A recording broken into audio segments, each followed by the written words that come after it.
हमारे पूज्य महाराज जी ने देखो कितना सुंदर आयोजन कराया आप लोगों के लिए।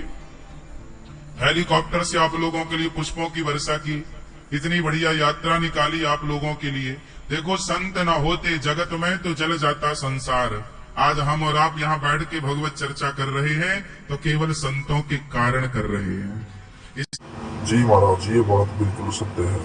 इसलिए संतों का होना इतना ही जरूरी है जीवन में, जितना दाल में नमक का होना और खीर में मिश्री का होना। क्यों? यदि खीर में शक्कर या मिश्री ना हो तो खीर का कोई स्वाद है नहीं, और दाल में यदि नमक ना हो, राम रस ना हो तो दाल का कोई स्वाद है?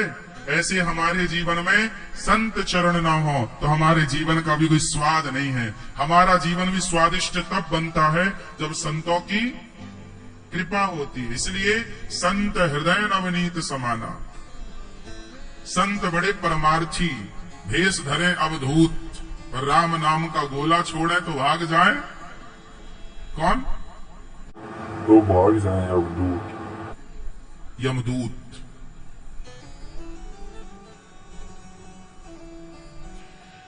अब सवाल खड़ा हो गया बड़ा जटिल के राम जी ने बाली को छिपके क्यों मारा। आओ सुनते हैं।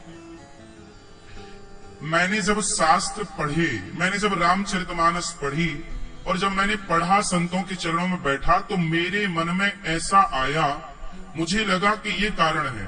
तो जो मुझे गुरुजनों ने बताया, जो मैंने पढ़ा, जो मेरी समझ में आया, वो मैं आपको समझाता हूं। राम ने छिपके क्यों मारा बाली को? सवाल यही है ना। कई बार ये समाज, जी महाराज, यही सवाल है, राम ने छिपके क्यों मारा। तो में सवाल खड़ा होता है कि राम ने बाली को छिपके क्यों मारा। क्यों ये सवाल खड़ा है कि नहीं? युगों बाद भी ये सवाल खड़ा है कि राम जी ने बाली को छिपके क्यों मारा। अब मैं उत्तर दे दूं तो सुनो।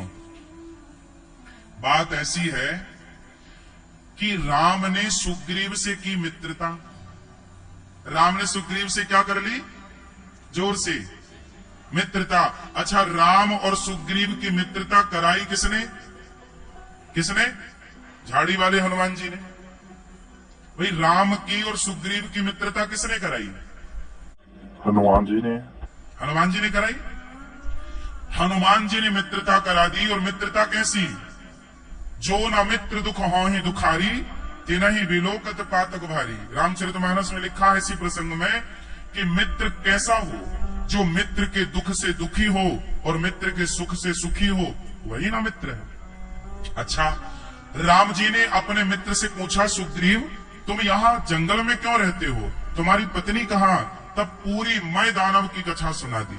सुग्रीव ने कहा कि एक राक्षस आया, मेरे भैया बाली को ललकारा, मेरे भैया बाली उसके पीछे भागे, वो एक गुफा में चला गया। भैया बोले कि 15 दिन तक इंतजार करना, मैं 15 दिन बाद उस राक्षस को मारकर आऊंगा। लेकिन मैं 1 महीने तक इंतजार किया, बाली उस गुफा से नहीं निकले, तो मुझे लगा कि मेरे भैया को बाली ने मार दिया। और मैंने उस गुफा के दरवाजे में एक पत्थर की शिला, पत्थर रख दिया।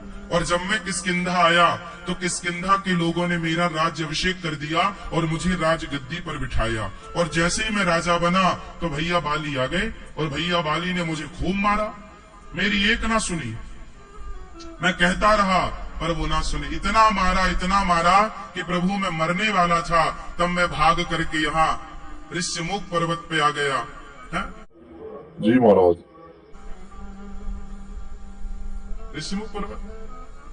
ऋष्यमुख पर्वत में आ गया और यहाँ आया तो ये श्राप के कारण बाली नहीं आता। यहाँ एक संत जी ने श्राप दिया कि तू यहाँ जाएगा समाप्त हो जाएगा, तो मैं यहाँ बच गया, वरना ये मार डालता मुझे बाली। राम जी ने कहा, राम राम राम सुग्रीव, तुम्हारे भाई ने तो बड़ा अत्याचार किया।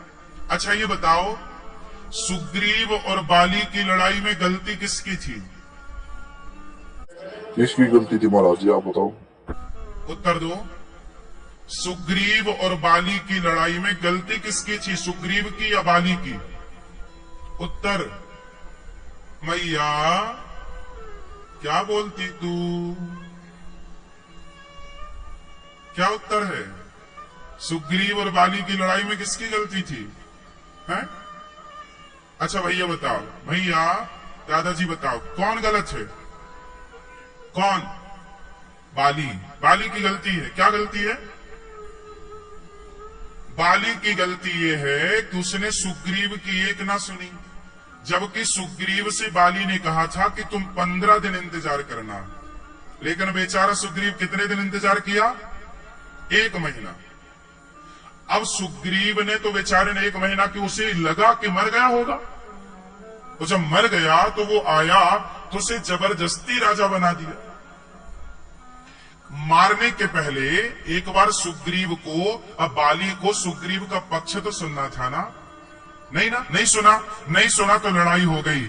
आज भाई भाई की लड़ाई केवल इसलिए होती है कि एक पक्ष सुना जाता है, दूसरा पक्ष सुना ही नहीं जाता, इसलिए लड़ाइयां होती हैं। आज भी ये सुग्रीव बाली की लड़ाइयां खत्म नहीं हुई। आज भी भाई भाई के झगड़े इसी बात पर हैं कि एक भाई अपनी बात कह देता है, एक भाई बोला कि तू गलत है। अरे भाई, आप एक बार उसका पक्ष तो सुनो कि वो गलत कैसे है। वो अपनी सफाई में भी तो कुछ कहना चाहेगा। हो सकता जी महाराज, हमें भगवान का स्मरण करना चाहिए, भगवान में ध्यान लगाना चाहिए।